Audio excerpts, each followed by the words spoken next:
Louvado seja nosso Senhor Jesus Cristo. Que alegria começar mais um programa Família do Céu aqui na Terra, unido a você que nos acompanha toda a programação pela TV Luz da Vida. Sim, como família, nós queremos juntos rezar, pedindo a Deus que derrame as suas bênçãos sobre cada um de nós, sobre cada lar, sobre cada pessoa que nos acompanha. Meu irmão e minha irmã, nós sabemos das grandes dificuldades que as famílias enfrentam na atualidade. E é por isso que nós devemos estar juntos, caminhando juntos em unidade, em um só coração e em uma só oração. Sim, vamos rezar hoje pela intenção que está no seu coração.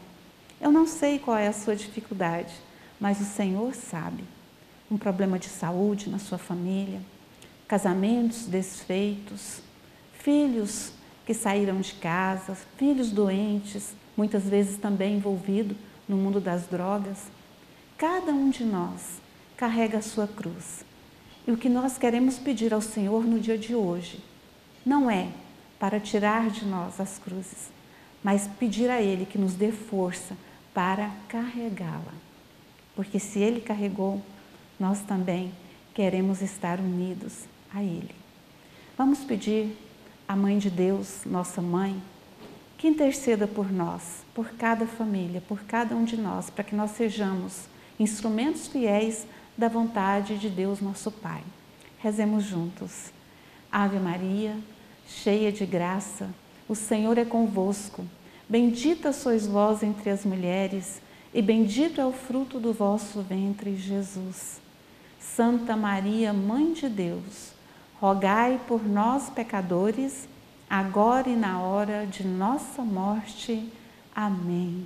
Louvado seja o nome de nosso Senhor Jesus Cristo. E hoje, meu irmão e minha irmã, nós estamos aqui no programa Família do Céu aqui na Terra, trazendo um tema urgente e importantíssimo, um tema muito atual e de grande importância para as nossas famílias. Por quê? Porque está prestes a ser aprovada uma lei ou uma mudança em uma lei que irá nos amordaçar. Querem silenciar a família, querem nos proibir de exercer o nosso direito, a nossa liberdade, a nossa fé, a proteção às nossas famílias. E é sobre isso que nós vamos falar no dia de hoje. Estão querendo mudar a lei do racismo, introduzindo ali, artigos que vão criminalizar a chamada homofobia. Mas, na verdade, o que nós presenciamos não é isso. Não estão querendo proteger homossexuais ou pessoas de orientação sexual diversa. Não é isso. Na verdade, estão querendo calar as famílias cristãs. E isso nós não podemos admitir.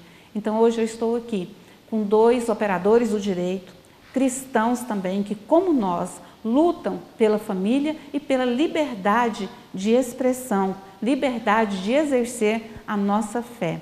Eu estou aqui com meu querido amigo, que mais uma vez vem aqui abrilhantar o nosso programa com a sua unção, com a sua sabedoria, com o seu conteúdo jurídico também, que sempre nos enriquece muito. É com muita alegria que eu recebo o senhor, doutor, mais uma vez, doutor Walter de Paula.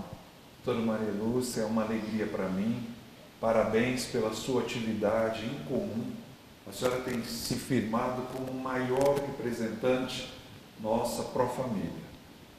A senhora tem se firmado porque a senhora tem defendido esses temas tão importantes e tão urgentes. Então, estou muito feliz de estar aqui. Para nós é muito honroso, é com muita alegria que estamos aqui. Doutor Walter, e é engraçado, É como Deus vai fazendo as coisas acontecerem. Nós começamos com a missão juntos, parecia tão pequenininho, e aos poucos Deus vem nos chamando para estar juntos em tantas missões. É verdade. Deus colocou no meu coração e na minha vida algo contra a perseguição religiosa. E eu percebo, doutora, que Deus tem colocado como ministério para a senhora a questão da família. Então, eu estou muito grato a Deus por estar aqui e por ter a senhora como essa referência. Muito obrigada, Dr. Walter. E hoje nós recebemos com muita alegria também, pela primeira vez no programa Família do Céu aqui na Terra, Dr. Cristiano Mota.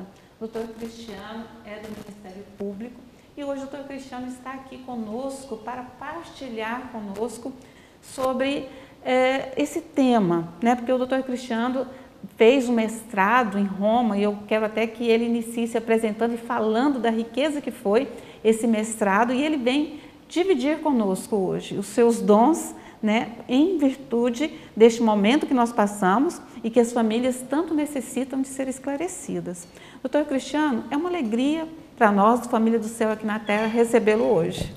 Doutora Maria Lúcia, é uma alegria muito grande para mim e, sobretudo, porque nós podemos conversar serenamente aqui neste ambiente sobre um tema que é o tema dos temas, a história do constitucionalismo moderno, ou seja, dessa ideia de uma convivência pacífica entre pessoas, grupos de pessoas que pensam tão diferente sobre a vida, e uma convivência que poderia ser assegurada somente à base de uma Constituição que garantisse a mais livre palavra e a mais ampla tutela da consciência a todos, abrindo o debate e a praça pública à exposição clara e segura de todos os pontos de vista. Ao meu ver, é o tema dos temas.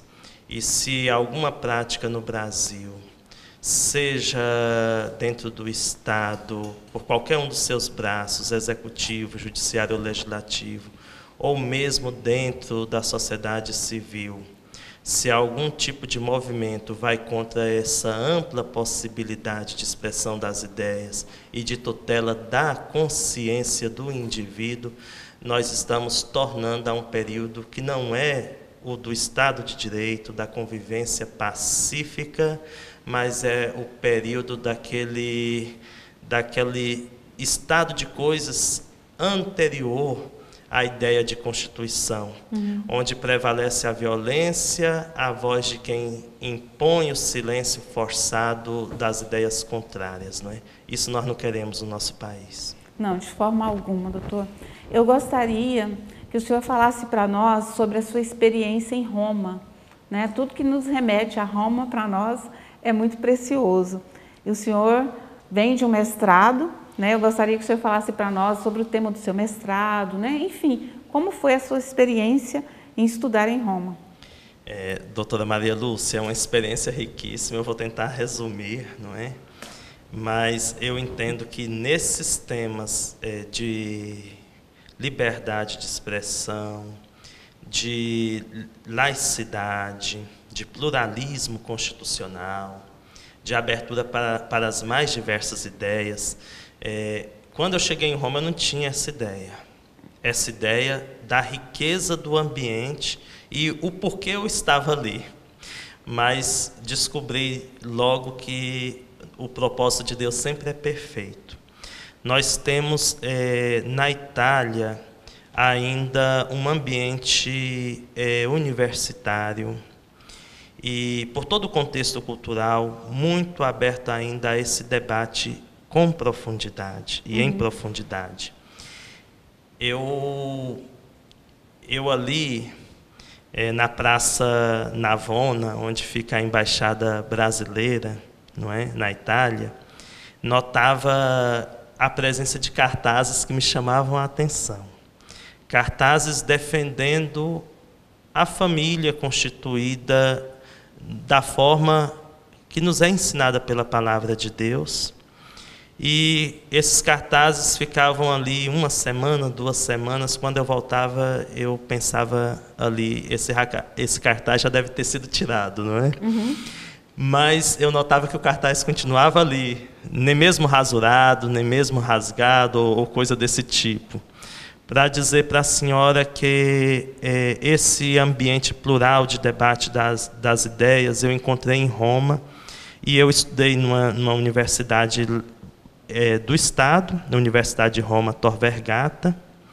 Tive a oportunidade de fazer um curso também de alta formação em Direito Romano na Universidade de Roma La Sapienza, mas também em um contato muito próximo com juristas da maior envergadura, como o professor Cesare Mirabelli, que é conselheiro-geral do Estado do Vaticano, que é o mais alto cargo que um leigo pode a que um leigo pode ascender, não é, na estrutura jurídica, não é, do Vaticano. E esse professor também, o professor Mirabelli, foi juiz e presidente da Corte Constitucional Italiana. Então, foi uma oportunidade muito rica de ter contato com pessoas que puderam nos auxiliar num exame que eu entendo que é o exame da laicidade, como deve ser compreendida. A laicidade não é a tutela por parte do Estado de uma visão de mundo anti-Deus, antirreligiosa ou indiferente ao elemento fé. A laicidade deve ser, dentro de um Estado democrático de direito, compreendida como essa abertura às mais diversas ideias. E o cidadão não é de segunda categoria, ou de classe reduzida, ou, vamos dizer assim, de nível inferior, por sustentar uma visão de mundo que seja religiosa.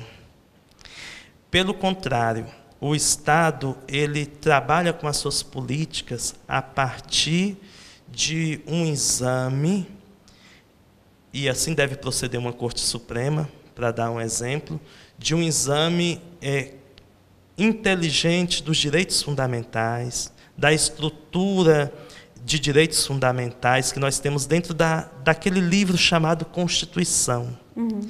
Assim trabalha o Estado. A partir da Constituição, nós analisamos se alguma coisa deve ou não prevalecer no tocante aos direitos fundamentais, se alguma prática, se alguma lei, se algum ato do Estado, enfim, se algum ato do governo pode prevalecer à luz da Constituição. O critério não é se a ideia é religiosa ou não.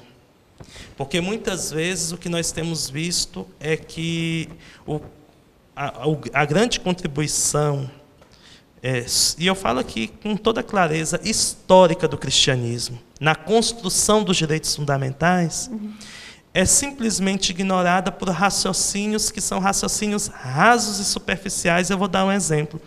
Um livro de direito constitucional que eu lia recentemente dizendo que a vida de que fala a Constituição, ela deve ser encarada em termos relativos, porque a visão de mundo que os constituintes tinham, na sua maioria, era uma visão cristã da vida. Mas o Estado é laico. Eu digo para a senhora que eu não consigo nem entender esse raciocínio. Não, Porque nós temos várias visões de mundo diferentes dentro da sociedade. Agora, a questão é, o que diz a norma jurídica, o que diz o direito fundamental? Nós temos que trabalhar questionando sempre que tipo de democracia de fato nós queremos. Aquela que mereça o nome, porque é plural ou aberta, ou aquela que, na verdade, é apropriada por determinados grupos que querem ter o direito de discursar sozinhos na praça pública e, de outro lado, querem a mordaça, ou melhor, o silêncio forçado da opinião contrária, porque, de alguma forma, não satisfaz as suas suscetibilidades e as suas visões de mundo, não é? Então, em Roma, eu encontrei um ambiente em que eu poderia discutir isso. E eu posso só dizer um detalhe para a senhora? Sim. É engraçado que, na Itália, toda a universidade tem uma cadeira, cadeira, doutora, de direito. O nome é Direito Eclesiástico. Diritto Eclesiástico. É uma coisa assim que chama a atenção, porque a expressão ela já choca no Brasil, e ela chama a atenção assim, porque você chega em qualquer universidade pública ou privada, tem a cadeira de direito. E qual é o assunto que se discute nessa cadeira de direito eclesiástico? São esses temas da liberdade de consciência, da liberdade religiosa, do pluralismo dentro da sociedade, da laicidade. E a visão de laicidade que tem prevalecido, por exemplo, na Corte Constitucional Italiana, já que a senhora me perguntou da minha experiência lá, Sim. desde uma sentença famosa de 1989, que discutiu a questão do ensino religioso dentro das escolas, sentença 208 de 1989, a definição de laicidade é a seguinte: laicidade é um regime de abertura do Estado às mais diversas opiniões. Não importa a natureza, o conteúdo ideológico, a visão de mundo, a cultura que está por trás, né, de determinada visão de mundo, de determinado grupo, não é? Então, não é aquela visão estranha que muitas vezes a gente no Brasil quer replicar, quer aplicar, e que, na verdade, é fruto mais de um preconceito francês, não é? De uma época revolucionária, né? Estou falando da Revolução Francesa, não é? E aquela visão de mundo segundo a qual a laicidade seria um regime de total, vamos dizer assim, confinamento da religião a um espaço de invisibilidade, onde a pessoa não pudesse expressar na esfera pública aquilo que ela é. Essa visão francesa, que muitas vezes prevalece no Brasil, leva a quê? A que a ideia seja afastada da esfera pública, porque não, aquele ali é um religioso. É a questão de etiquetar a pessoa, né? É a questão do esboço, né? Justo. Então, aquele que não é religioso, aquele que não tem uma visão de mundo religiosa, aquele que às vezes até se define como ateu ou agnóstico, é mais cidadão na esfera pública, tem mais direito na esfera pública. Aquele, então, que tem uma visão de mundo religiosa, a única contribuição dele é com voto, porque ele não pode intervir no debate público, porque ele não pode expressar a sua convicção com força. Ou então aquela visão mais estranha, segundo a qual dentro da igreja se pode dizer tudo, mas na televisão, por exemplo, não se pode falar com clareza o que nós estamos conversando. Nossa, doutor, que bom, né, doutor Walter? Que riqueza a gente poder fazer esse comparativo do que acontece na Itália, o que está acontecendo aqui, né? E a gente dizer assim, olha, é possível. Nós vamos lutar porque é possível, sim, transformar a nossa realidade. Sim, doutora. Como foi dito, nós não podemos ser considerados cidadãos de segunda classe, porque nós somos cristãos. Nós não podemos ser rotulados e, por causa da rotulação, excluídos do debate. Não. Eu creio, como nós temos falado aqui, que nós temos uma voz e uma responsabilidade social como cristãos também. Deus nos dá uma consciência e nos dá uma atitude, porque Ele quer, através de tudo que somos, mudar a sociedade. Deus quer mudar, transformar o mundo através daquilo que somos, através daquilo que temos, através da nossa profissão. Isso não está confinado a quatro paredes. E nós que sabemos, né, nós temos essa consciência de que o homem não se resume em uma matéria, mas que o homem é matéria, mas ele também é espírito, ele é alma, né? Nós somos a conjugação. Né? Nós que temos essa fé, quantas vezes nós sentimos, né, a unção do Espírito Santo de Deus que vem potencializar aquilo que nós estudamos, vem potencializar nossas capacidades. Né? Quantas vezes nós buscamos dentro das nossas limitações, mas nós contamos com a graça de Deus. E isso é maravilhoso. E como disse o Dr. Walter, não é por isso que nós temos que sofrer preconceitos, porque o que nós vivemos no Brasil hoje é a cristofobia. Quando você diz que você é um cristão, você é perseguido. Tentam calar você. Né? Por isso, a importância de nós estarmos aqui hoje, numa TV católica, numa TV cristã, dizendo o que nós não podemos dizer em outras mídias. Então, o Senhor seja louvado por isso. E agora, eu quero pedir ao Dr. Walter que traga para nós o cenário nacional, Dr. Walter, a respeito, né, tanto do que acontece no STF, quanto que está acontecendo no Senado com o PL 672, que quer criminalizar a homofobia, né, trazendo, assim, diz que é um preconceito, mas não explica o que é, e fica um tipo aberto, né, que tudo pode cair ali. O que está acontecendo, tanto no Senado, doutor, quanto no STF, para que a gente possa, assim, explicar para as pessoas que estão nos acompanhando o que acontece no Brasil hoje, que pode silenciar forçosamente as famílias. Doutora, houve uma discussão no Supremo Tribunal Federal, no Congresso Nacional, de um projeto de lei chamado PL 122. E nesse projeto de lei, ele foi aprovado na Câmara dos Deputados no último dia da legislatura.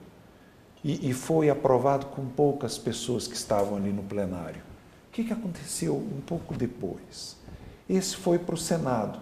E os cristãos, então, se uniram em volta desse tema. Não é? E nós tivemos, naquele momento, um deputado federal que tomou para si as nossas pautas antes dos nossos próprios deputados, que foi Jair Messias Bolsonaro. E ele, se apropriando daquele discurso em defesa da família, da nossa liberdade de expressão, não é? Ele se destacou e um pouco mais para frente aconteceu tudo, aquela mudança política, e ele foi eleito. É importante essa retrospectiva, porque a PL 122 é exatamente essa ADO 26. E a PL 122, como a ADO 26, ela afirma que ela quer a proteção da comunidade LGBTI. Mas, na verdade, essa proteção já existe pelas leis, como existe para todas as pessoas, hétero ou homoafetivos, homossexuais. Né?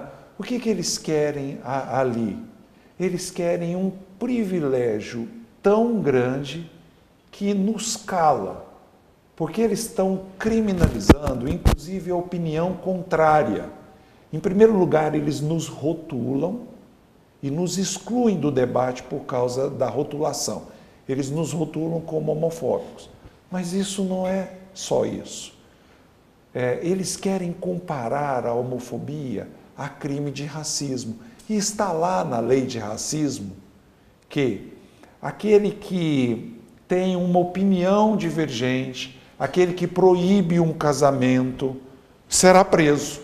Aquele que numa instituição de ensino der uma outra orientação, mesmo instituição de ensino privada, ele pode ser classificado como homofóbico e pode ser criminalizado por causa disso. Ora, nós temos a nossa visão de mundo e nós queremos poder externar aquilo que pensamos. Isso é importante para nós. Nós precisamos de ter o direito de defender a nossa família como nós imaginamos e como nós cremos que Deus fez, para o bem de todas as pessoas. Não é? Deus fez homem e mulher, e Deus tem um valor e que nós precisamos de pensar e podemos pensar, e nós não queremos ficar confinados a 4 paredes das nossas igrejas, mas nós queremos também colocar isso nas universidades, nas nossas rodas de discussão. E eles falam, isso está garantido para vocês. Não está. Na verdade, a ADO 26 e o novo projeto de lei que tramita no Senado, ele quer criminalizar a opinião contrária. E isso significa dizer também que aquele que vai contra a ideologia de gênero, contra a neutralidade de gênero, inclusive para as crianças, pode ser preso, como tem acontecido em vários lugares do mundo. Isso não se conta em outros canais. Eu participei de grandes programas das maiores audiências há uma semana atrás. E, na verdade, houve uma edição. E eu não pude explicar com liberdade isso que eu estou dizendo. Lá na Alemanha e no Canadá, pais foram presos porque eles tinham uma orientação divergente daquela que o Estado dá. Eles falaram para os seus filhos: não participem das aulas de ideologia de gênero, de neutralidade de gênero, e por isso pais foram presos. Nós estamos a ponto de sermos criminalizados por aquilo que nós entendemos que Deus valoriza mais, que é a família, que é a vida, doutora. Quando nós falamos em valorização da família, nós queremos que a família esteja num lugar superior ao Estado. Sim. Nós não queremos ser educados pelo que o Estado entende de família, mas pelo que nós temos como entendimento baseados na nossa fé. E nós cremos que a palavra de Deus é importante. E eu quero dizer para os senhores que estão ouvindo e participando deste programa, nós temos uma autoridade espiritual que Deus nos dá. O Espírito Santo está conosco. Muitas vezes nós percebemos que as nossas pautas são reprimidas em alguns ambientes por medo dessa questão espiritual. Mas porque muitos ativistas diferentes de nós têm se colocado, às vezes com muita ousadia, mas nós queremos dizer que o Senhor Deus é por nós. E sendo o Senhor Deus por nós, quem será contra nós?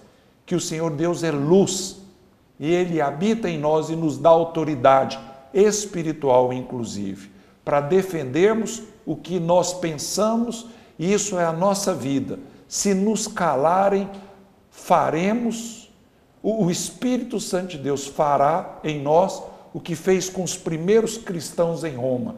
Aquele império foi derrotado, não é? Os nossos cristãos de Roma eram colocados, os líderes, como tochas vivas, queimados vivos, e para cada um que era queimado vivo, uma pulsão se levantava, porque nós não servimos a uma teoria, nós servimos a nossa consciência diante daquilo que nós temos como mais importante. E é por isso que nós defendemos a família,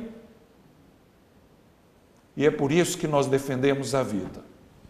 Muito bom, doutor Walter, isso mesmo, né? E nós estamos aqui hoje para dizer para você que nós não podemos ficar inertes a tudo isso que está acontecendo. Quantas vezes eu já fui à escola dos meus filhos porque tinha alguma coisa lá no livro que era contrária, né, à orientação que nós damos em casa, que é uma orientação cristã. Se essa lei for aprovada, nós não vamos poder fazer mais isso. Eles vão poder colocar no livro o que eles quiserem, eles vão poder doutrinar os nossos filhos, dar a educação sexual que eles quiserem dentro das salas de aula, e nós, como pais, não vamos poder falar nada, porque senão nós seremos presos. Existe um caso bem emblemático de um pai preso na Alemanha, você pode colocar aí na internet, que você acha facilmente esse vídeo, e as pessoas do lado de fora, as famílias do lado de fora, lá da penitenciária, esperando o pai ser solto. Esse pai, ele foi preso por quê? Porque a filha dele disse para ele: eu passo mal, eu me sinto mal, até fisicamente eu me sinto mal durante as aulas de sexo, né? Na educação sexual, durante as aulas de sexo, porque chegam a ser pornografias ali para as crianças, e o pai orientou a filha: saia da sala de aula quando isso acontecer. A filha fez isso, o pai foi responsabilizado e foi preso. Será que é isso que nós queremos para o Brasil? Nós, como cristãos, como famílias de bem, nós vamos deixar que isso aconteça? Eu tenho certeza que não. Então é por isso, meu irmão e minha irmã, que hoje nós trazemos esse tema para você. E vamos estar juntos nessa luta. E peço a você clame ao Senhor e também se levante junto conosco contra essa ditadura que querem fazer prevalecer contra a nossa liberdade de expressão, contra a nossa liberdade religiosa e contra as nossas famílias. Você participa conosco no dia de hoje. Você pode mandar a sua mensagem, fazer o seu pedido de oração através do 99411 2590. 99411 2590. Nós vamos para um breve intervalo e voltamos daqui a pouquinho.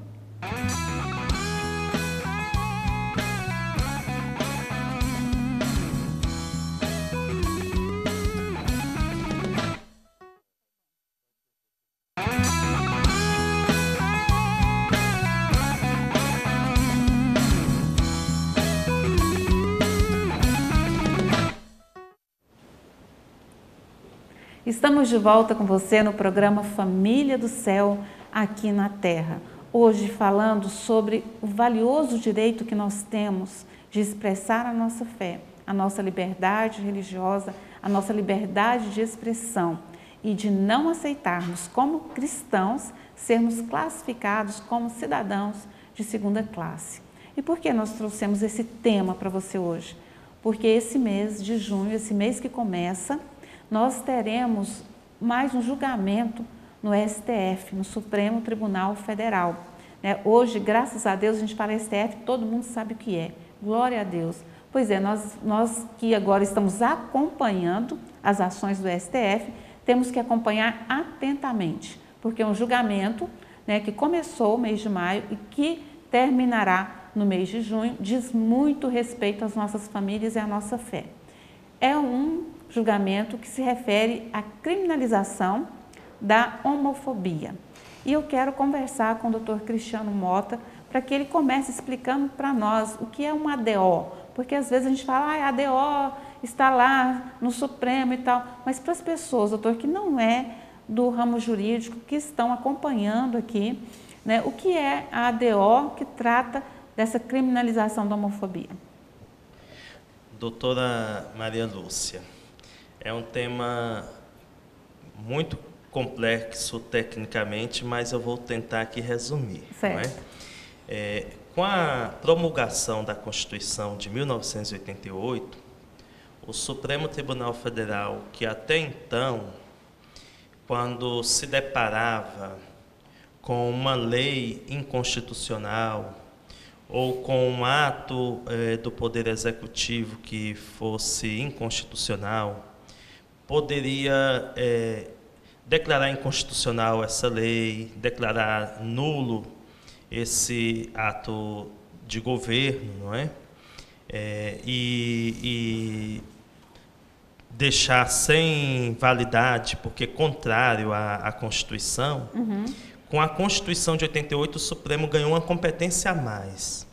Essa competência não era só de declarar inconstitucional um ato do governo ou uma lei que fosse contrária à Constituição, mas também o Supremo passou a ter a competência de, em uma situação de omissão, seja do governo, seja do Poder Legislativo, omissão concernente a alguma medida do Poder Executivo ou uma lei do Legislativo que fosse necessária para proteger um valor constitucional relevante, um direito fundamental, o Supremo, então, poderia, através dessa ação direta de inconstitucionalidade por omissão, que fosse ajuizada no Supremo, tomar medidas para corrigir esse quadro de omissão do Legislativo, de omissão do Executivo,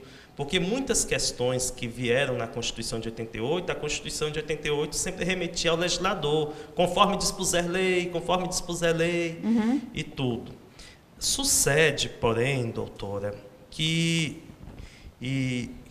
nós pegamos esse modelo do direito português, que por sua vez foi ter sua inspiração muito nas práticas, não é? Do modelo italiano. E desde o princípio, quando nós promulgamos a Constituição de 88, quando ela foi promulgada, se dizia claramente que a omissão do Poder Executivo, o Supremo se reconhecesse, daria 30 dias para que o Executivo suprisse aquela omissão. Não falava nada em relação ao legislador em termos de prazo. E prevaleceu por muito tempo que o Supremo, em relação a uma omissão do legislador, que deixou de fazer uma lei sobre determinado tema de direito fundamental, que fosse relevante, o Supremo poderia exortar o legislador, mas não poderia impor nada ao legislador. O Supremo depois deu vários passos. Agora eu vou resumir, passando bem por cima, porque eu não posso aprofundar. Claro. E o Supremo acabou dando mais um passo no sentido de dizer, não, a omissão do legislador também nós podemos corrigir, e fixando prazo para o legislador, e até mesmo concebendo que se o legislador não criasse uma lei dentro daquele prazo, o Supremo poderia criar uma regulamentação provisória, ou até mesmo pegar uma lei que já existisse e colocar ela para ser aplicada também em relação àquele caso, até que o legislativo fizesse a lei. Todavia, essa ADO 26, que cuida da homofobia, ela, na verdade, vai muito longe, porque ela entra em matéria do direito penal. E o direito penal, em qualquer país democrático, em qualquer Estado de direito democrático, não é criado por Corte Suprema ou por Tribunal Constitucional, ou coisa que o valha.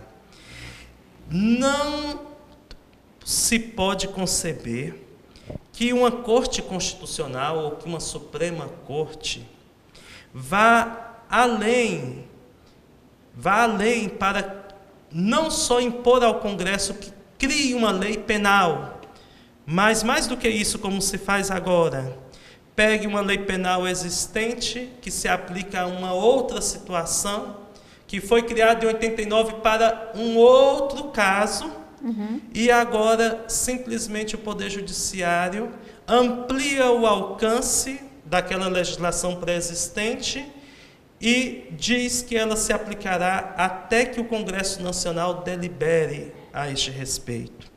O que nós estamos assistindo não tem precedente, e eu vou dizer até uma coisa para a senhora.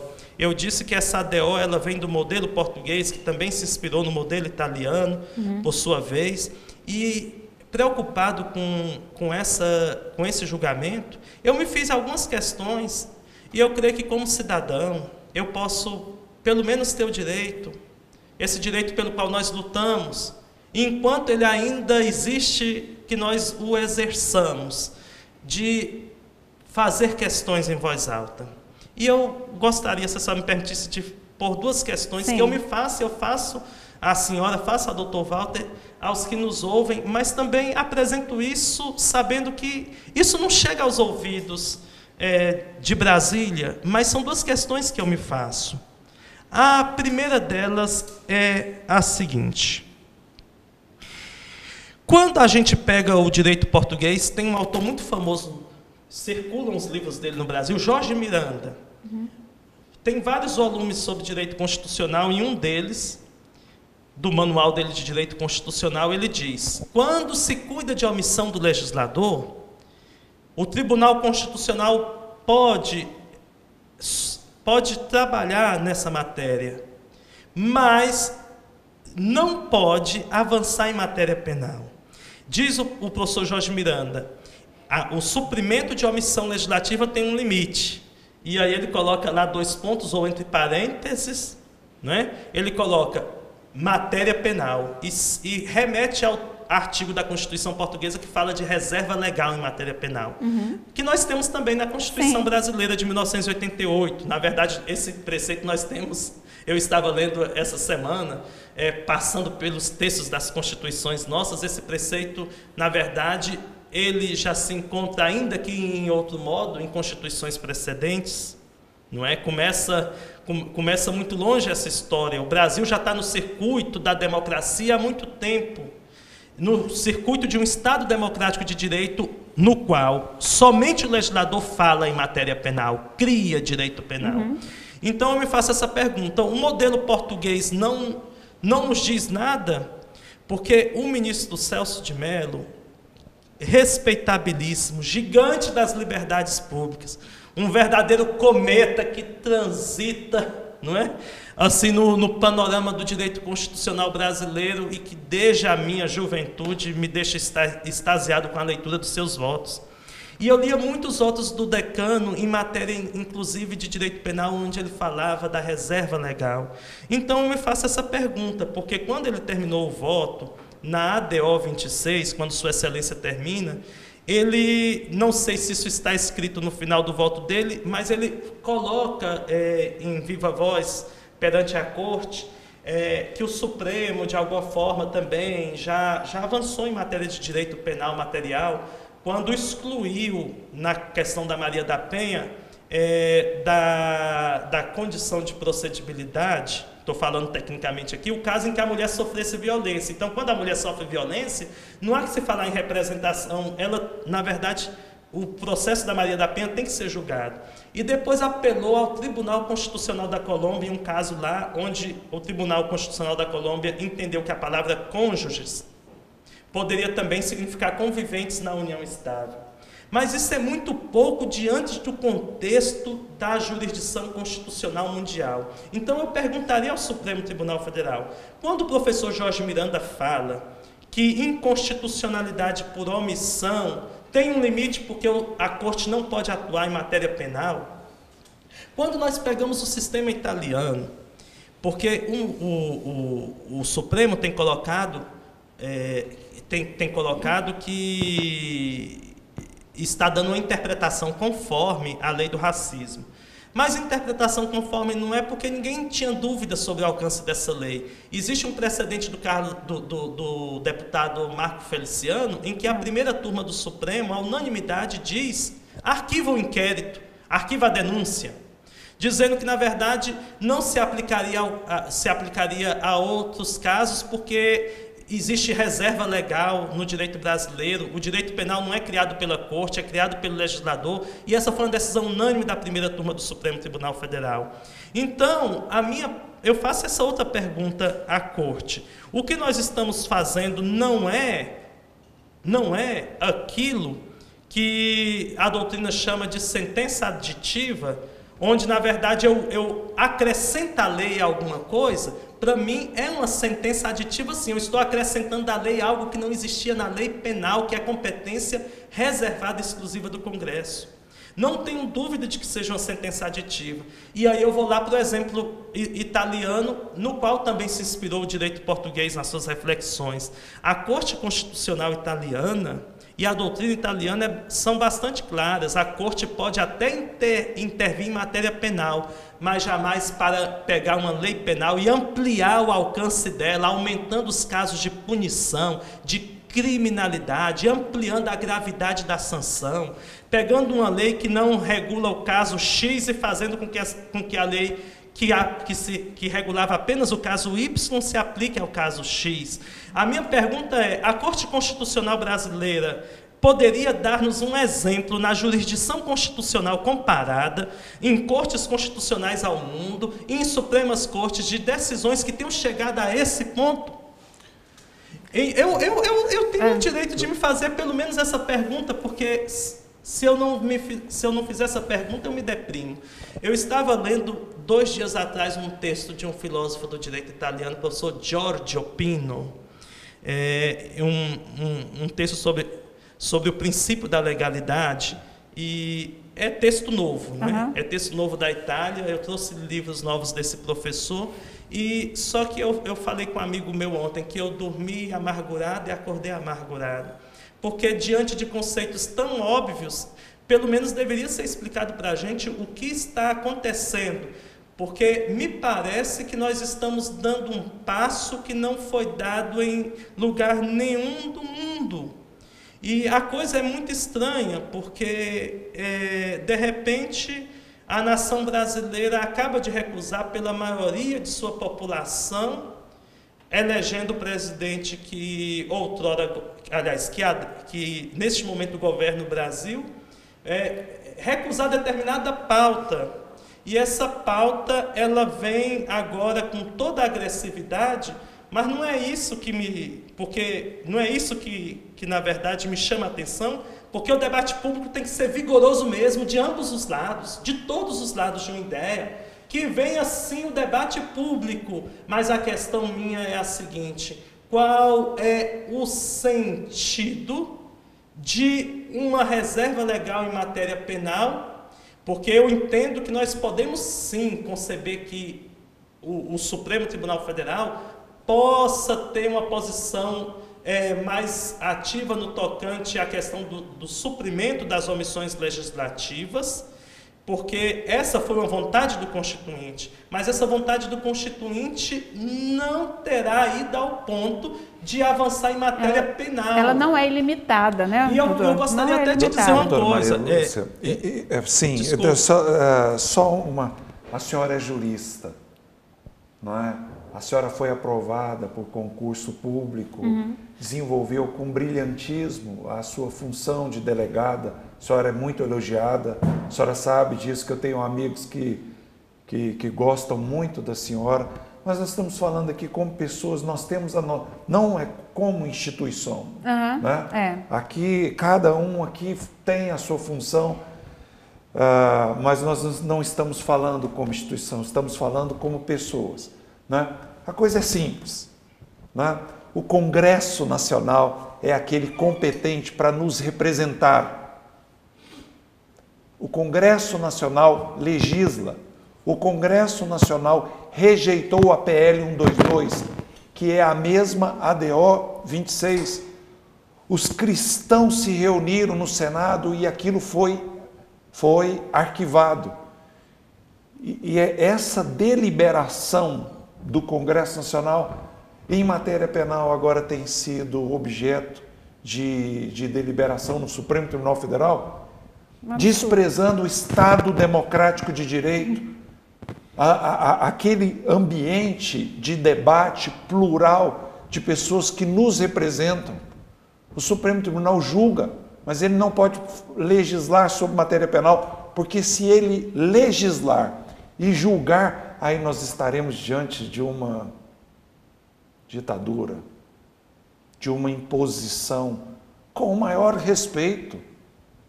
Mas o desprezo ao Estado democrático de direito e às instituições que representam a população precisa de ser colocado. E essa é a questão aqui. Porque o que estão fazendo é elevar um modelo de vida, um tipo de cultura, como superior, como privilegiado, para calar o discurso contrário. Mas nós não calaremos, porque enquanto nós tivermos vida, nós seremos fiéis à nossa consciência. A nossa consciência tem uma base. A nossa base é a palavra de Deus. E nós exerceremos isso, porque nós já estamos acostumados com a perseguição. Nós fomos queimados vivos, nós somos cerrados ao meio, nós fomos mortos no passado, mas nós não nos calamos. E talvez seja esse momento que nós vivamos de novo. E isso talvez desperte o nosso povo a viver o Evangelho do Senhor Jesus além das quatro paredes dos nossos templos. Porque não foi para isso que nós não devemos ficar confinados, né, a quatro paredes. E eu falo isso com muito respeito, doutor. Sim, sim. Porque a senhora é profunda nisso. Não, e outra coisa, doutor, eu vejo que essa mudança diz lá na lei que dentro dos templos religiosos, é por isso que o doutor Walter trouxe isso aqui, né? Dentro dos templos religiosos nós poderemos falar. Mas veja bem, eu vi alguns religiosos, alguns pastores, alguns padres acham, não, mas a lei está boa, está dizendo que a gente vai poder falar. Mas como assim? E eu sou cristã só na hora que eu estou lá no culto, na missa. Quando eu saio de lá, eu não vou ter mais a liberdade de dizer que eu acredito na família natural? Doutor, né? eu poderia só fazer uma... nós estamos assistindo essa semana, eu falo com o maior respeito, mas é a minha visão de cidadão e como eu olho essa semana. O Congresso, para você ver o tanto que o sistema está desajustado, levando adiante um projeto de lei, por quê?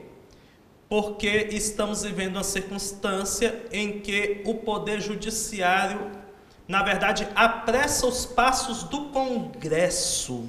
Obriga o Congresso. Justamente, apressa os passos do Congresso em uma matéria. E o Congresso Nacional, agora o Senado, faz pior do que aquilo que nós entendemos. Tem sido posicionamento, pelo menos fazemos essa crítica, aquilo que tem ocorrido no Supremo Tribunal Federal. Sabemos que o ministro Marco Aurélio também tem ensaiado um voto nesse sentido pelas intervenções pontuais que tem feito no plenário, colocando a questão em onde está a reserva legal. Mas no voto do ministro decano, respeitabilíssimo, não é? Sou apaixonado no modo de escrever de Sua Excelência o ministro, né? Mas esse voto dele me trouxe muitos questionamentos. Mas no voto dele, pelo menos, na última sessão que Sua Excelência consumiu com o voto eruditíssimo, né? Ele falou muito, Sua Excelência falou por quase horas sobre a liberdade de expressão, dizendo que nós temos o direito de expressar o que pensamos sobre família em qualquer âmbito, que não se pode ter restrição nem de conteúdo, nem de espaço. E o Congresso Nacional, nesse momento, desatento a tudo, quer nos arrancar aquilo que o Supremo Tribunal Federal, em todo o seu ativismo, pelo menos tem tido a coragem de dizer que essa liberdade de expressão é ampla, porque não conhece limitação de conteúdo nem de espaço. Vibrei nesse ponto com o voto do ministro Celso de Mello. Não vibrei no ponto do voto do ministro Celso de Mello quando ele falou que o biológico é ideológico, que essa ideia de que o biológico determina o sexo é ideologia. Eu achei que nesse ponto o voto do ministro Celso de Mello foi, na verdade, muito estranho. Porque, como dizia, como colocou o professor Zagrebelski, grande jurista italiano, na última edição agora de 2018, de um volume muito conhecido dele sobre justiça constitucional, o ministro de uma Corte Suprema tem que tomar cuidado com o que diz, porque, na verdade, algumas afirmações que são, na verdade, em que ele toma posição em um debate cultural, ele poderia, na verdade, deixar para ele, porque contribui para, de alguma forma, gerar um sentimento de que nós não participamos de que alguém que contraria a visão de mundo do ministro não participa da mesma ordem constitucional, que não se sente dentro da mesma Constituição. Mas no ponto em que o ministro Celso de Mello falou de liberdade de expressão, ele falou, não existe limite de conteúdo e nem de espaço. E nós podemos expressar o que pensamos com base na Bíblia, o que pensamos sobre família. O Senado da República está desatento ao voto do decano. Senhores senadores, com todo respeito, em algum de vocês eu votei, porque eu exerci o meu direito ao voto. Falo como cidadão, peguem o voto do decano, leiam o voto do ministro Celso de Mello, nessa parte sobre liberdade de expressão. Está certo que o ministro, ele toda hora fala, né? Com exceção do discurso do ódio. E eu tenho uma preocupação, não sei se vai dar tempo da gente conversar hoje sobre isso, porque o discurso do ódio pode ficar na cabeça de cada promotor ou juiz. E é muito aberto, doutor, é muito subjetivo. Tão aberto que eu acompanhei a sessão do início do julgamento da ADO e eu percebi uma coisa. Os advogados da causa da ADO, não é, da causa LGBT, e eminentes e ilustres advogados, sustentaram na tribuna, não somos contra a liberdade de expressão, somos apenas contra a violência. Mas isso todos nós somos. Todos nós somos. Mas em determinados momentos foram e fizeram referência ao pastor Silas Malafaia. Pergunto, qual foi o homossexual que o pastor Silas Malafaia violentou até hoje? Ou o que, na verdade, nós estamos dizendo é o seguinte, ou eles estão dizendo é o seguinte, nós somos a favor da liberdade de expressão, mas quem pensa diferente de nós tem que falar de modo titubeante, dizendo e desdizendo ao mesmo tempo, e de alguma forma, sem ser claro no que pensa, ou sem expressar pela sua firmeza as suas convicções. E dou um exemplo concreto que ocorreu no plenário. Depois que o Dr. Walter, desculpa, Dr. Walter, falar isso, depois que o Dr. Walter sustentou oralmente, e um outro ilustre advogado goiano, não é? Que eu tive a oportunidade de conhecer na ocasião, sustentou oralmente, os advogados que vieram depois com a tese contrária, que é a tese da ADO, disseram bem assim: ouvimos sustentações orais inadmissíveis nesse plenário. Ora, então somos a favor da liberdade de expressão mesmo ou não? Porque o início foi: somos a favor da liberdade de expressão, somos contra a violência. Depois que o Dr. Walter sustentou oralmente, quem veio depois com a tese da ADO falou bem assim: ouvimos sustentações orais inadmissíveis nesse plenário. Eles só admitem aquilo que vai ao encontro daquilo que eles defendem. O que me estranha, eu sei que o que nós dizemos aqui não chega nos ouvidos de Brasília. Às vezes chega.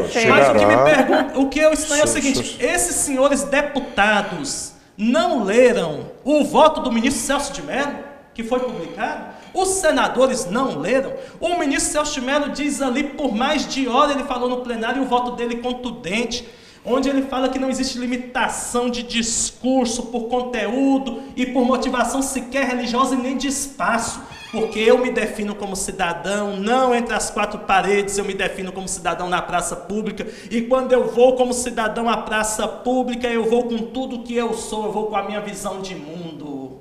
E eu respeito a visão de mundo do outro lado. Muitos filósofos têm colocado isso, Habermas, Charles Taylor, eu não vou mencionar aqui os livros.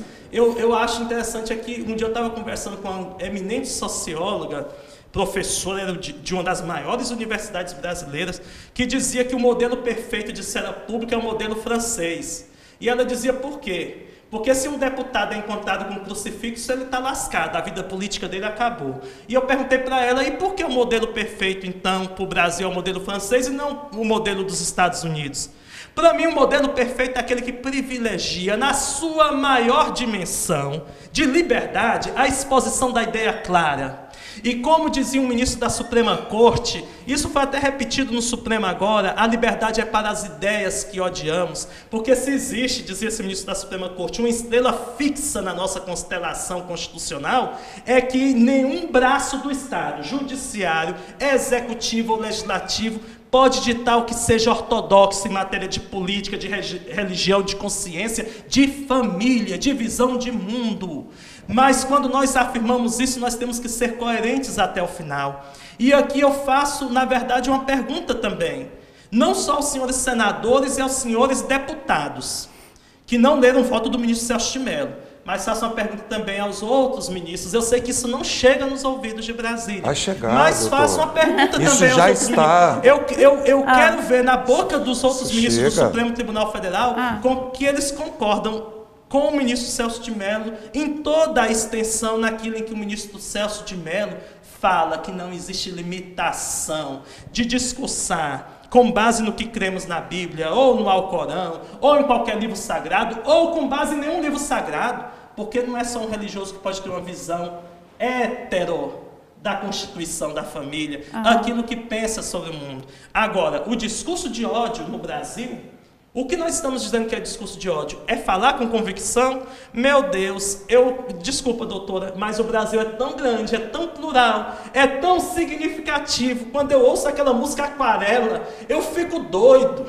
Eu fico pensando, o Brasil é tão grande, para que nós concebamos que exista no Brasil limitação por lei, no tocante à expressão daquilo que eu penso, do que eu sou e do que eu quero em relação à minha família e ao mundo em que eu vivo. Realmente, doutor, nós não podemos Desculpa, aceitar. doutora. Não, nós temos uns próximos blocos agora, com o nosso casal que está ali aguardando, e o doutor Walter continua conosco aqui nos próximos blocos. E eu quero, doutor Cristiano, externar assim o nosso mais profundo agradecimento pela sua participação conosco hoje. Já fica o convite para que o senhor volte em outras oportunidades, O programa acaba sendo pequeno para a gente falar tanta coisa, e explorar tantos temas. Mas nós sempre temos esses temas assim que nos levam a refletir, na área jurídica, que envolve família e que envolve todas as nossas causas pro vida também. Então, o senhor já fica aqui convidado para as próximas oportunidades. Obrigado. Tá certo? Muito obrigada Obrigado. por ter vindo aqui conosco e se doado para nós. Eu agradeço muito. O nosso Brasil é verde, amarelo, azul e branco, né? O nosso Brasil é grande, é plural, é colorido. Nós não podemos, por lei, pôr uma visão de mundo. É verdade. Muito obrigada, doutor. Nós vamos agora, né, para um breve intervalo. Você ainda pode participar conosco. O programa também está no Facebook ou pelo 99411-2590. 99411-2590. Você participa ou faz o seu pedido de oração. Então aguarde, nós vamos para um breve intervalo e esperamos você no próximo bloco.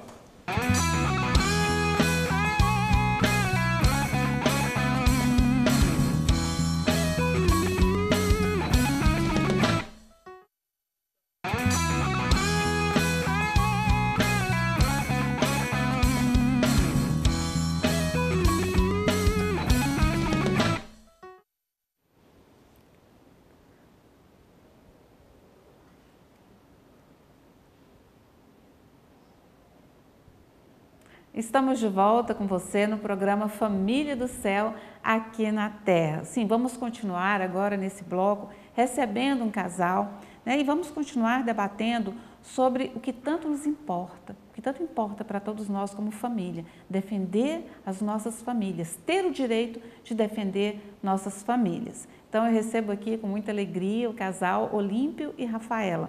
Olímpio, seja bem-vindo.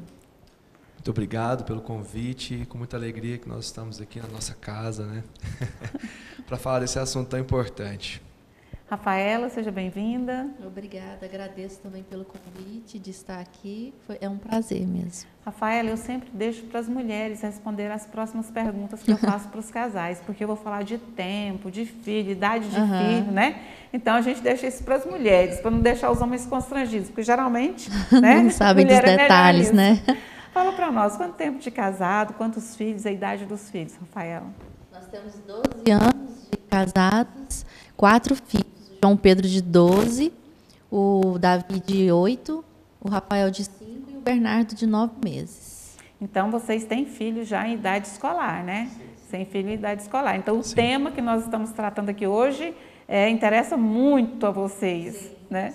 Vocês podem trazer já algum caso concreto que vocês tenham vivido, que vocês veem assim, nossa, esse momento, se for aprovada essa lei do jeito que está aqui, né, nós não vamos poder falar mais nada nas escolas e tal. Vocês têm algum caso concreto que já aconteceu com vocês, que vocês precisaram intervir na escola?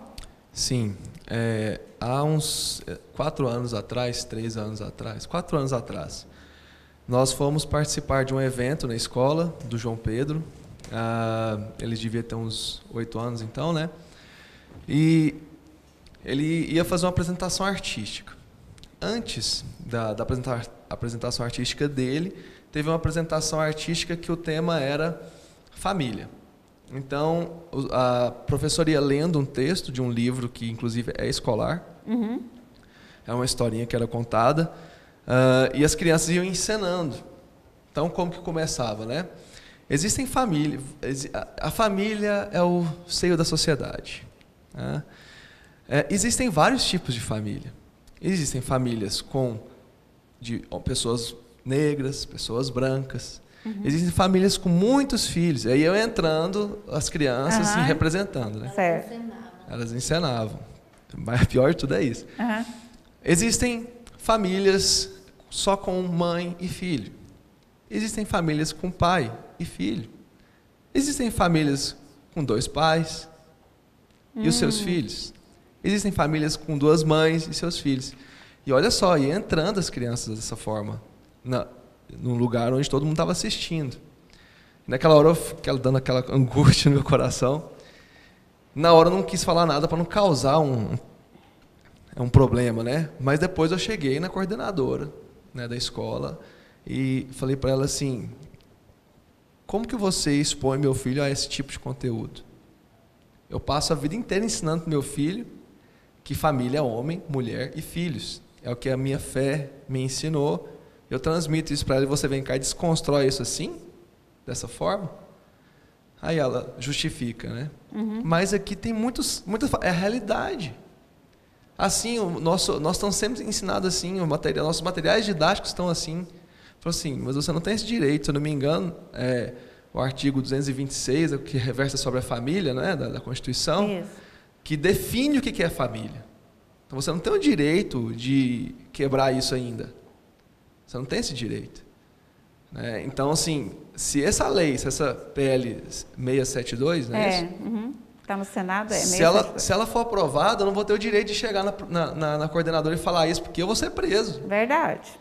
É isso aí. Olha só que absurdo. E depois disso, ela entendeu o recado, falei para ela assim, ó, da próxima vez que esse conteúdo acontecer, eu vou expressar o meu direito. Eu vou parar, eu vou falar assim, eu não acredito nisso que vocês estão falando. Eu não acredito que uma família pode ser formada por 2 homens e os filhos. Isso não é família. A minha fé não me ensinou isso. Entende? Então eu não vou poder mais expressar esse tipo eu não vou poder expressar a minha fé. Eu não vou poder proteger os meus filhos desse tipo de ataque. Pelo menos tem que ter o outro lado, né? E cadê? Cadê a família natural? Cadê o debate científico a respeito disso? Né? Que até as universidades estão abolindo esse debate. Não existe, né? Um debate, como é que nós vamos dizer, com os mesmos pesos, né, doutor Evaldo? Não existe. Mas o pior de tudo é porque esse debate, a escola com crianças não é o lugar. Não. A criança não está pronta para esse debate ainda. A criança, ela precisa de certezas, ela precisa de coisas concretas, ela não tem como ainda colocar dúvidas, colocar dúvidas e analisar uma questão tão complexa como essa, que abrange o biológico, que abrange o psíquico, que abrange ideias, filosofia, abrange a metafísica, abrange o imaterial. Né? Mas você infelizmente, Olímpio, Rafael, doutor Walter, infelizmente, isso que a professora pontuou lá, de que os livros estão recheados disso, isso é verdade. Né? Porque a Base Nacional Comum Curricular já está sendo aplicada desde o ano passado, mesmo sem ser regulamentada totalmente, ela já começou a ser aplicada. Então, vocês podem olhar os livros dos filhos de vocês.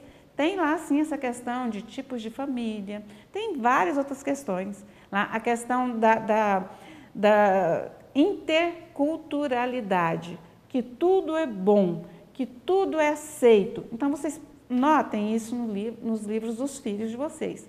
E se a lei que está sendo tramitando lá no Senado, né, o projeto de lei, se ele for aprovado, o Olímpio não pode mais ir à escola questionar a professora. Eu não posso mais, você não pode mais, porque nós seremos presos. Rafaela, o que vocês decidiram?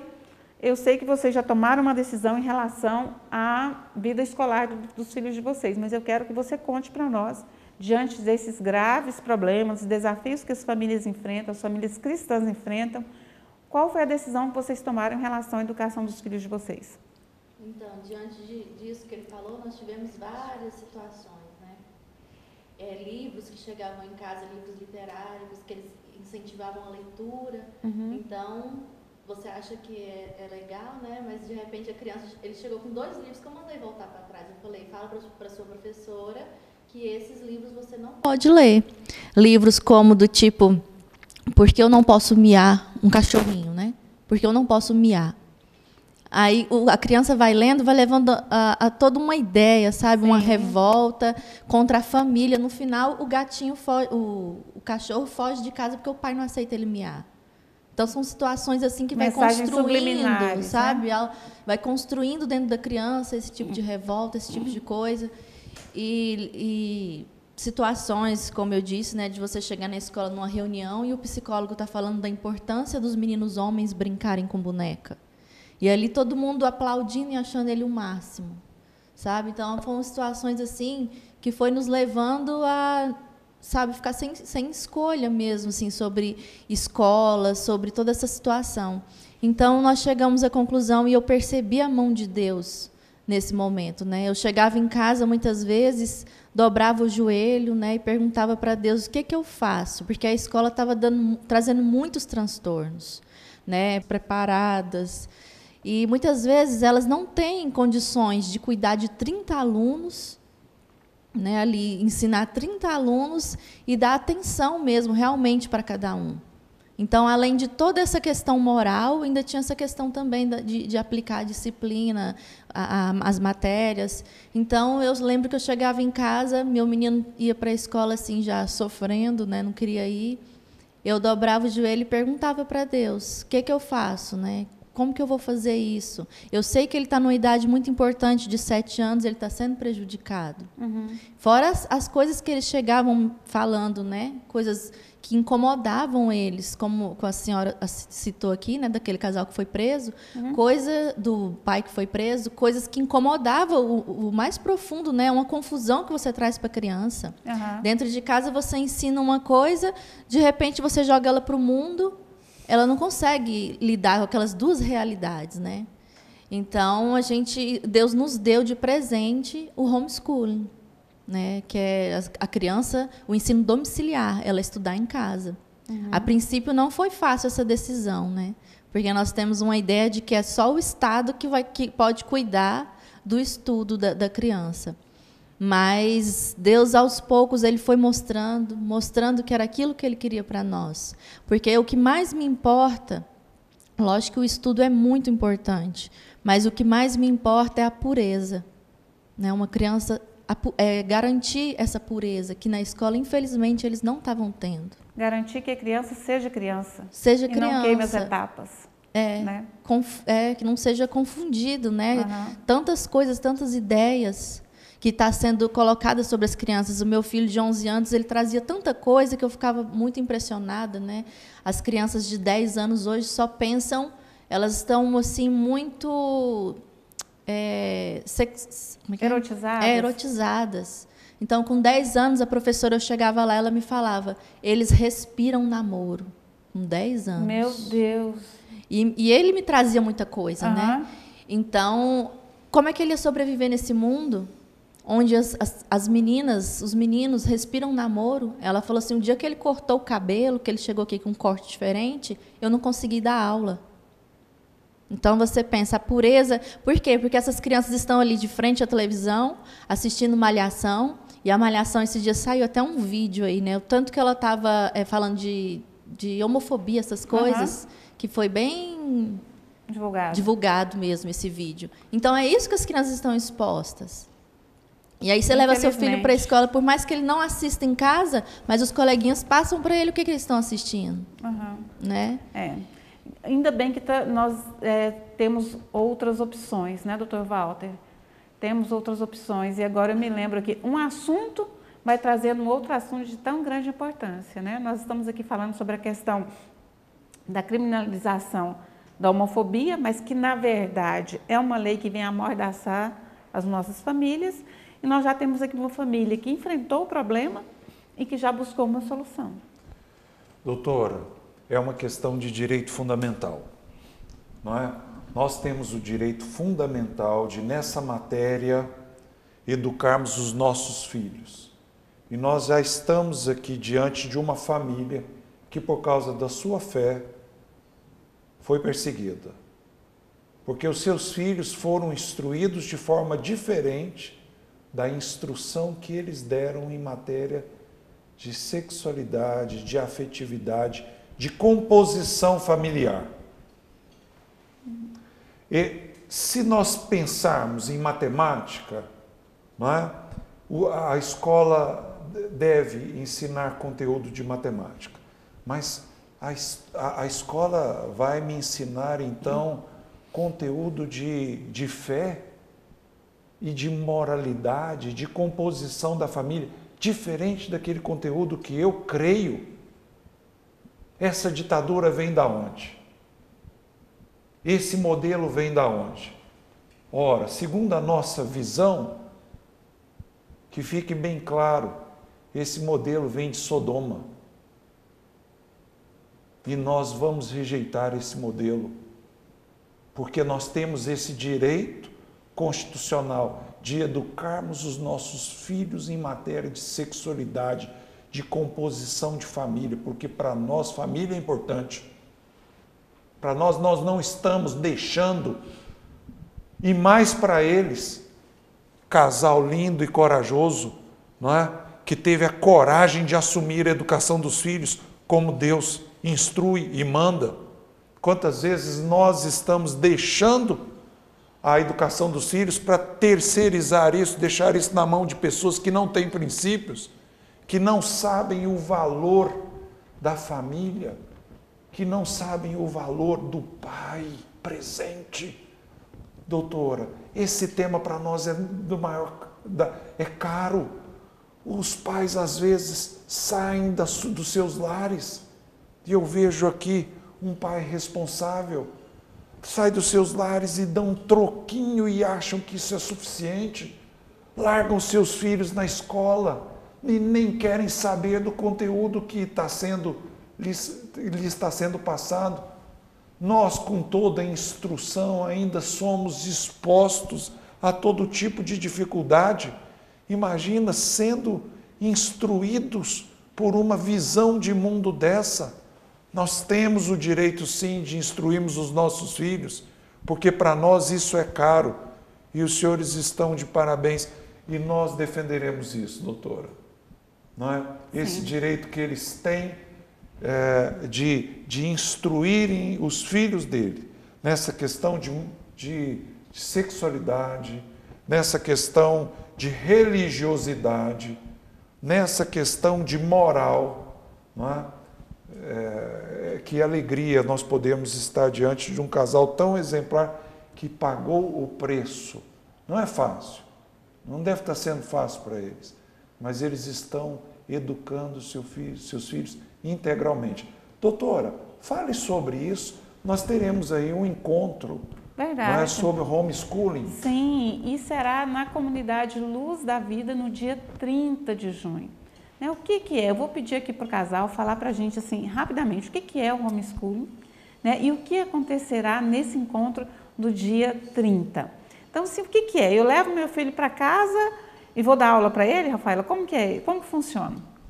O homeschooling, na verdade, ele funciona o dia inteiro. Então, você tem que ter essa disponibilidade, né? Uhum. De ser... E aí, quando você toma posse disso, você entende o que é realmente a maternidade. É esse tomar posse da educação, da formação de uma criança para o céu. Então, o tempo inteiro você instruindo ele, o tempo todo. Você vai... um exemplo, né? Eu falo para o pequenininho, o Rafael, de 5 anos. Vai lá dentro pegar uns cabides para a mamãe. Então, ali eu já dou uma quantidade e ele aprende a contar. Traz 5 cabides, aí ele traz. E quando ele vê que ele acertou, ele fica feliz.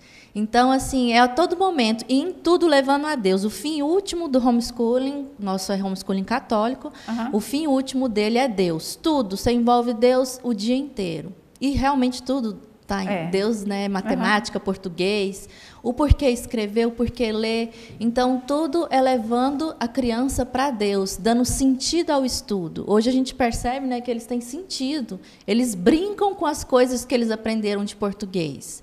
Eles falam assim, essa palavra é paroxítona. Eles saem brincando, sabe? Andando de carro, coisa que antes eles não tinham motivação para ir para a escola. Era algo muito materialista. Você vai para a escola para quê?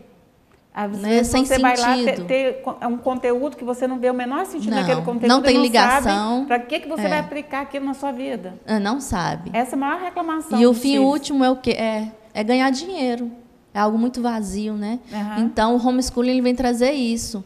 Aprender, gostar de aprender, gostar de estudar. Mas aí tem um momento, né, que a gente tira com eles, 2 horas por dia é o suficiente, porque na escola o que acontece? Tem recreio, é uma sala, como eu disse, com 30 alunos, até a professora conseguir fazer todo mundo quietar.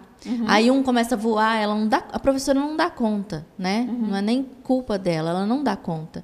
Então, dentro de casa, não, você tem toda uma atenção de sentar com ele, de acompanhar, de só sair daquele material, daquela matéria, quando ele realmente entender. E tem um material didático específico? O homeschooling você tem que buscar muito, né? Buscar igual gramática. Nós adotamos uma gramática e nós vamos aplicando para eles naquele livro. Mas existem materiais prontos, que é o que vai ter aqui para nós no dia 30, né, na primeira conferência, vão trazer a Cidade de Deus, que é um pessoal que montou todo um material, e eles são católicos, e é maravilhoso o material deles. Então, vem preparado para quem quiser. Coisa boa. E ali é maravilhoso. Quando você olha o material deles, você fica assim encantado. Os textos são passagens bíblicas, né? E a criança vai interpretar português. O porquê da visão. Aí ali eles colocam uma passagem bíblica falando sobre a visão. E ele já traz a ciência em cima. Então é trabalhando, realmente levando a criança para Deus. Então dando vai sentido. ser imperdível esse dia 30, É imperdível. essa conferência. Né, É um dia inteiro, Como né? que é? Onde que é? Vai ser dia 30, o dia todo, começa às 7 horas da manhã com a Santa Missa, de forma excelente, né? E vai até às 17 horas, o pessoal da Cidade de Deus vai vir aqui explanar sobre a questão do homeschooling, apresentar o material, porque o material deles é para homeschooling, então você entendendo o material deles, você entende o que é homeschooling, né, católico, porque, como a Rafaela disse, a ideia é que a gente possa ordenar o conhecimento humano para Deus. Né? Você fazer com que o conhecimento de gramática, de física, de química, tudo isso te leve à contemplação da verdade. E não apenas ao fim último do ser humano, né? Ao fim último que é a contemplação da verdade e não o mercado de trabalho. Porque a ideia da escola é estudar, você estuda a motivação que você vai, a motivação para nós, né? Que a gente dava para as crianças. Estuda, porque você tem que ter um emprego. Você tem que virar médico, tem que virar advogado, tem que virar... Dinheiro, né? Agora não, estuda para que você consiga chegar até Deus. Alcançar Deus. E Deus vai te abençoar. Se você chegando a Deus, Deus vai te abençoar com a sua vocação. Amém. Né? Seja lá qual for, seja como profissional, seja como um padre. E a escola empurra a criança a chegar a isso assim, meio que forçadamente, né? Doutora, lindo, eu né? não me contenho, eu preciso de falar. Fala, doutor. Isso é maravilhoso. Você está até emocionado. Eu estou emocionado. Isso mudou o mundo. As maiores universidades do mundo são confessionais. Oxford começou católica. Harvard, Yale, Stanford e várias outras. Então, e dentre várias outras, universidades alemãs, universidades suíças. O melhor ensino do mundo é esse ensino que tem razão, que tem conteúdo, que tem uma finalidade, doutora. E que tem a finalidade verdadeira. Para que nós estamos ensinando? Quem somos nós? O Brasil é um dos piores países do mundo em termos de educação. E nós vamos nos gabar excluindo esse tipo de conteúdo que busca valorizar a Deus. Porque a palavra de Deus diz: amai a Deus sobre todas as coisas e ao próximo como a si mesmo. Esses meninos servirão a Deus e as pessoas não servirão o seu próprio bolso. O dia que estiver morrendo lá na fila de um hospital, quem virá com outro conteúdo para salvar a pessoa e não salvar o seu salário são esses. Então nós precisamos de defender sim esses princípios, olhar de forma crítica o que nós fizemos com a educação brasileira, uma das piores do mundo. Nós estamos um dos piores da América Latina. Nós estamos atrás de tudo quanto é país ruim do mundo. Verdade. Não é só da América Latina, do mundo, da África, os piores países da Ásia. E nós percebemos às vezes, nós percebemos com firmeza que as universidades, por exemplo, de Israel, que tem esse conteúdo teísta, não é? As melhores universidades suíças, as melhores universidades norte-americanas, elas buscam por um conteúdo do ensino, como foi falado aqui, né? Matemática para quê? A língua portuguesa para quê? Ciências naturais para quê? Então, isso é maravilhoso, a criança ser ensinada, adestrada, né? E não apenas esquecida. Tipo assim, vamos jogar ela numa escola para passar o tempo, porque esse menino me dá trabalho. Né, doutora? Nossa, é lindo realmente, gente. Eu também estou empolgadíssimo com o homeschooling, né? E não vejo o dia, então, dia 30, você é o nosso convidado para passar o dia aqui na comunidade Luz da Vida e receber todas essas informações e instruções. Nosso programa hoje está assim, rico de conteúdo. Eu vou para um breve intervalo e voltamos daqui a pouquinho.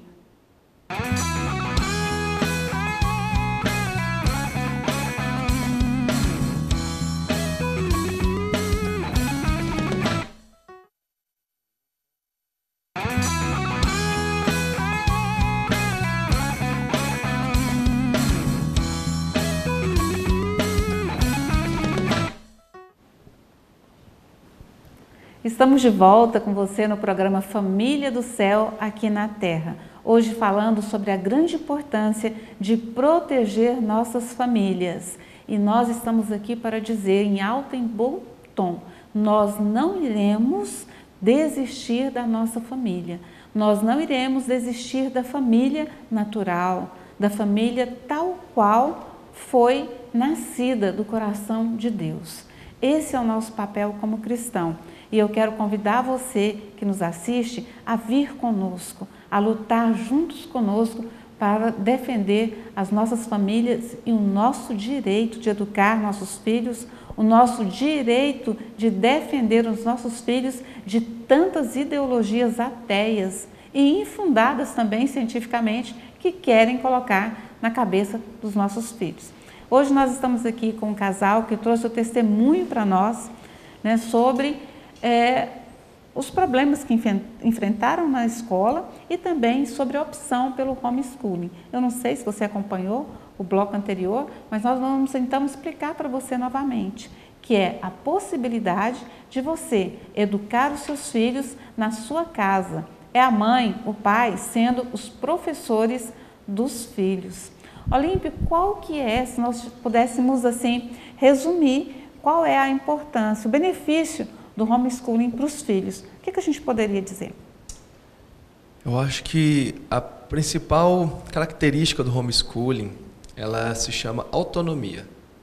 Porque você não vai ser, assim, de fato, o professor do seu filho, aquele, no modelo tradicional de escola, que é aquele professor que fica lá transmitindo conhecimento e ele tem que assimilar aquilo e reproduzir numa prova.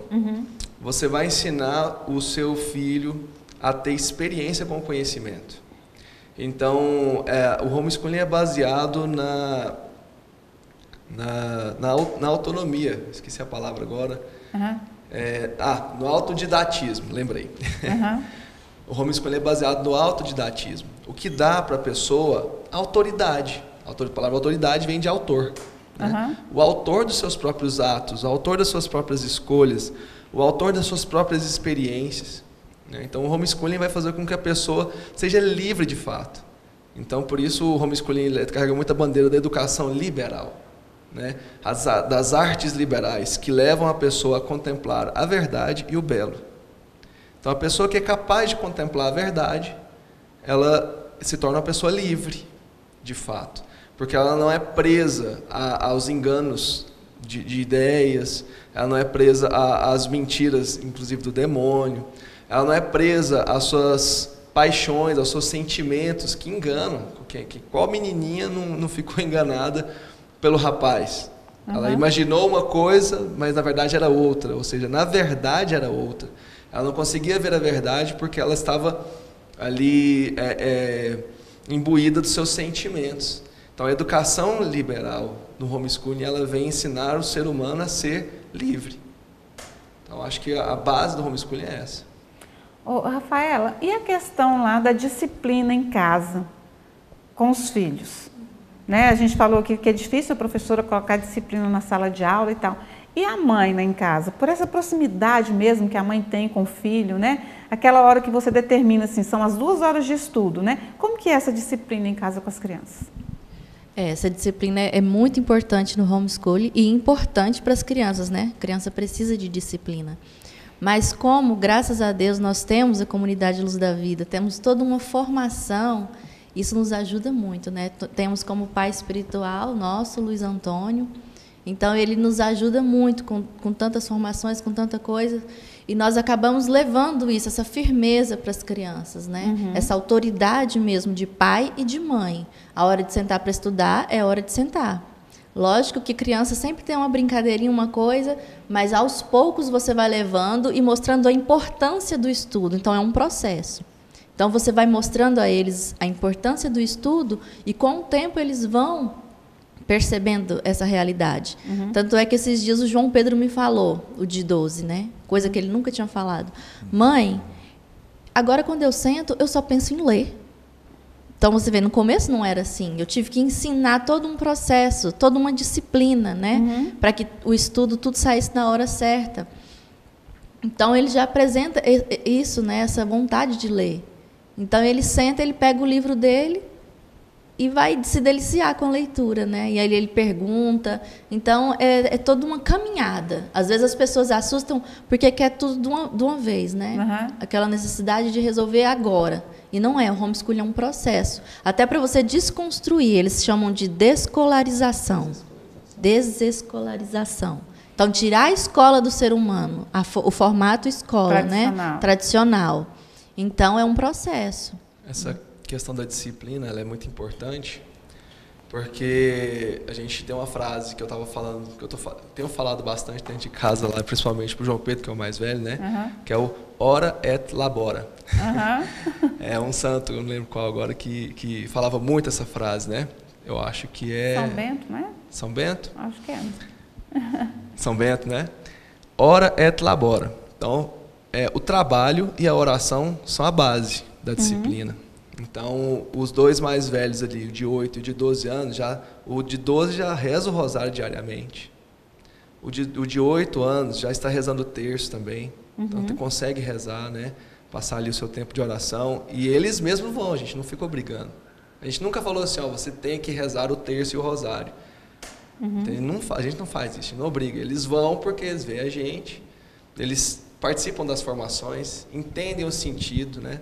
E ter saído da escola foi muito bom. Foi muito para bom. a oração, para eles entrarem para dentro deles. Eles ficavam muito fora deles, né? Uhum. É naquele convívio, essa educação de Paulo Freire que você aprende, desses didatas aí, né?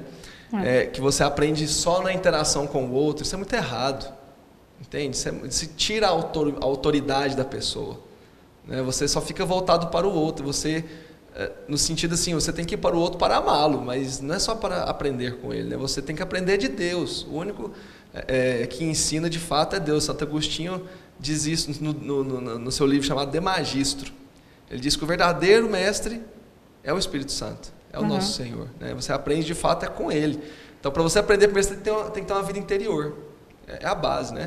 Então, você precisa disciplinar o seu corpo, e a gente ensina isso para eles através do trabalho. Então, eles têm uma rotina de trabalho em casa, eles têm a vasilha deles, a pia deles, então, e pia você sabe que é o dia inteiro praticamente, né? Então, e é os 3, é o de 12, o de 8 e o de 5. Então, o de 12 lava, o de 8 enxuga e o de 5 guarda.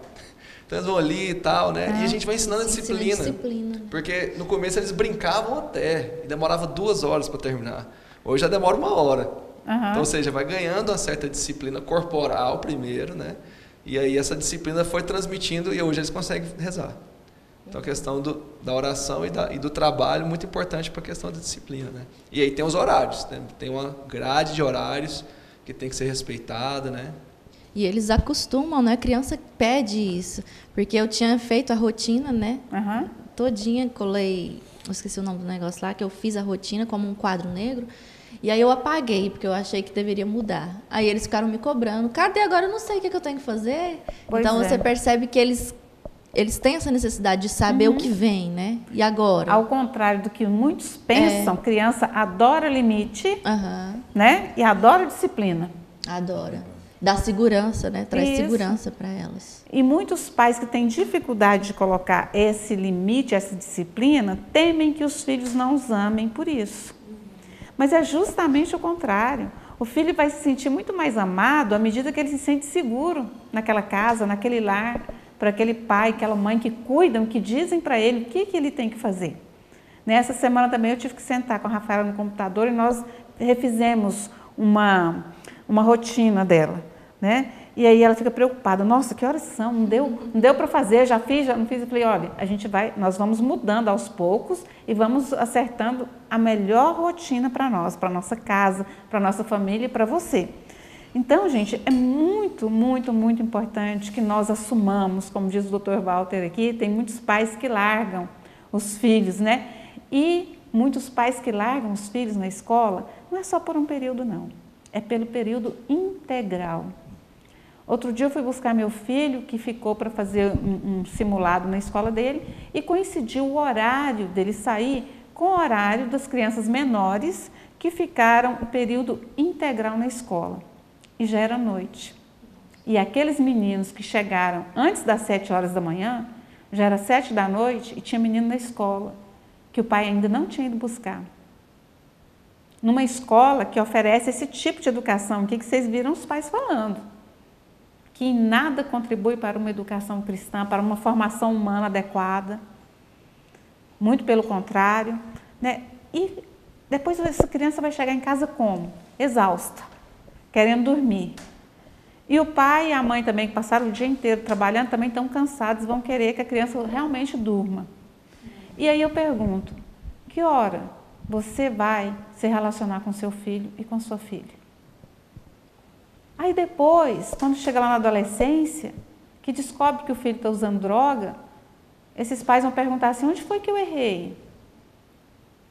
Aí a pergunta não é simples de ser respondida.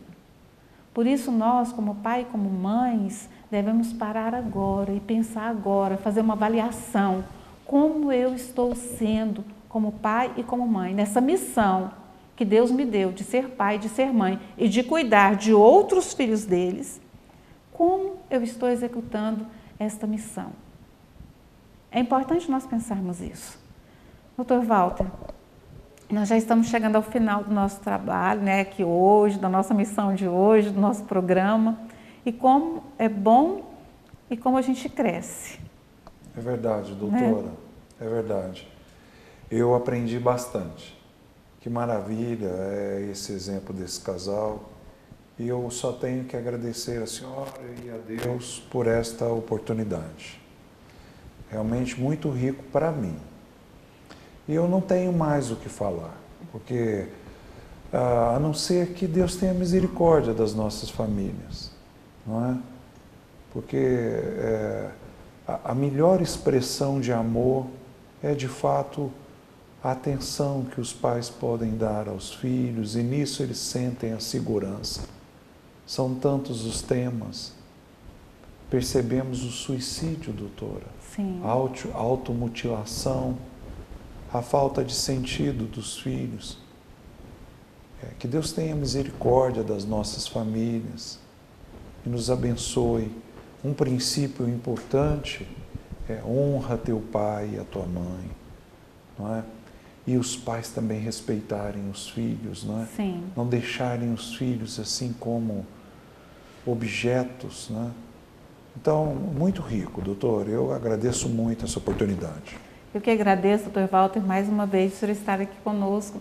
E eu gostaria que o casal deixasse uma mensagem para as famílias que estão nos acompanhando. E reforçar o convite também para o dia 30. A mensagem que nós gostaríamos de deixar é exatamente essa. Eu e a Rafaela não tivemos esse lar estruturado que nós tentamos dar para os nossos filhos hoje, né?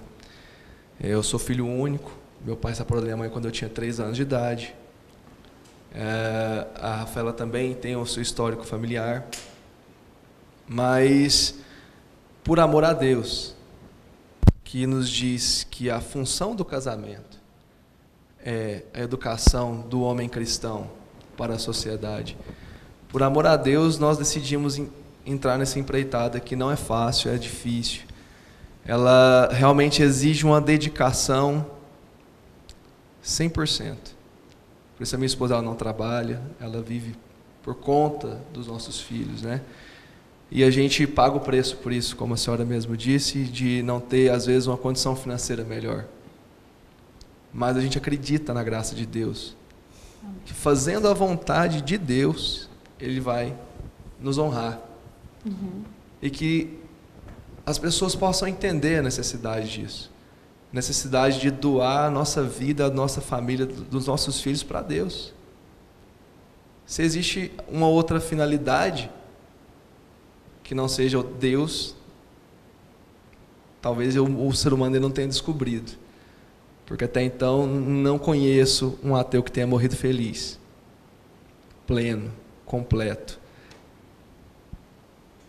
Que Deus abençoe as pessoas que estão assistindo, as nossas famílias, né? E que nós possamos realmente ser verdadeiros adoradores. Amém. Rafaela, para as mães. Eu costumo dizer, quanto mais você estuda e aprofunda no homeschooling, mais você fica apaixonado e você pensa, é para isso que existe pai e mãe, né? Cada vez você chega a essa conclusão. É eu que tenho que ensinar, sou eu que tenho que passar isso para ele, eu consigo. Então, o que eu tenho para passar, eu sempre costumo dizer, né? Homeschooling, as crianças merecem o homeschooling, né? Essa é a frase que eu sempre venho em mim. As crianças merecem essa oportunidade, essa chance, né? Essa graça de trazer para dentro, de fortalecer a família. Porque quando você manda para fora, você divide a família, divide a criança, o coração dela. Então, a criança merece isso, né? É uma oportunidade, uma graça muito grande. E a gente vem colhendo frutos, né? A gente sempre conversa, eu tenho certeza, é isso mesmo que a gente quer, porque os frutos, eles são, logo você começa a perceber, eles começam a colher esses frutos, né? A criança que antes estava tão ali distraída com o mundo materialista, ela começa a entrar dentro dela, ela começa a perceber o que é importante realmente, né? A conversa da família muda, tudo gira em torno do aprendizado, tudo. Você vai viajar, você está de olho, aquilo ali era bom para o homeschooling. Então, é o tempo inteiro. Você está falando de homeschooling, está ensinando, todo momento é momento, né? Então, assim, é uma graça, é um fortalecimento da família. Então, eu acho assim que, mesmo que você perceba e ache que não, eu não consigo, dê essa oportunidade de vir, participar, ouvir o que o povo tem a dizer, né? E deixar que Deus faça o que Ele quer, que Deus te mostre realmente é isso ou não. Você tem esse chamado, a sua família precisa do homeschooling. Então, eu acho assim que as pessoas têm que se abrir, né? Vir ao encontro da primeira conferência não é dizer eu vou fazer homeschooling, é abrir os olhos, né? Os horizontes, se deixar mesmo que Deus te molde, te mostre o que Ele quer de você. Então, eu venho fazer esse convite mesmo, para que participem, para abrir os olhos para uma nova modalidade e que é um celeiro de vocações. É uma graça. Tem que fazer inscrição? Como que é? Tem que fazer a inscrição, só que tem que passar o site, né? Tem um site no folderzinho que a comunidade está passando. R$15 a inscrição e é o dia inteiro de formação. Certo. Não, acho que se ligar no Clube da Luz, né, eles devem dar informação. 3247-2000. Ou então, se quiser, não sei se pode dar o nosso contato também. Pode, né? Então, o meu telefone é 98409-9836.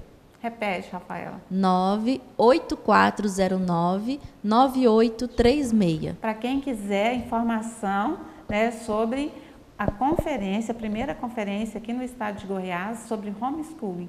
Gente, é lindo. Né? Eu já não fiz inscrição, mas farei, tá bom? E eu quero também deixar um último convite aqui para vocês, como presidente da Associação de Leigos Imaculado Coração de Maria. Nós queremos agradecer a todos que participaram conosco do nosso primeiro ciclo de palestras, no dia 22 de maio. Né, foi lindíssimo, o auditório cheio, né, quase 300 pessoas ali. Tivemos a palestra com o professor Jean-Marie sobre a descristianização via educação, foi muito boa. E também tivemos a presença da professora Fernanda Tactani, que falou sobre educação e globalização. Nós vamos colocar as palestras no YouTube para você, né, para você que quer ver de novo e para você que não teve a oportunidade. Mas eu tenho aqui uma excelente notícia. Nós já estamos preparando o segundo ciclo de palestra, que será no dia 25 de junho, a última terça-feira de junho. Você já agenda aí, né? Nós vamos continuar falando sobre a descristianização, agora sobre a perspectiva econômica e sexual também. Tá certo? Então, você já é o nosso convidado, anota na sua agenda, dia 22 às 19h30, ou melhor, dia 25 de junho às 19h30.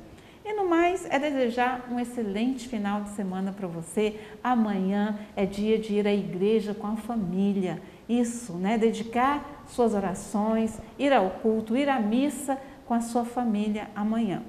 Então, um grande abraço, espero você no próximo sábado em mais um programa Família do Céu, aqui na Terra.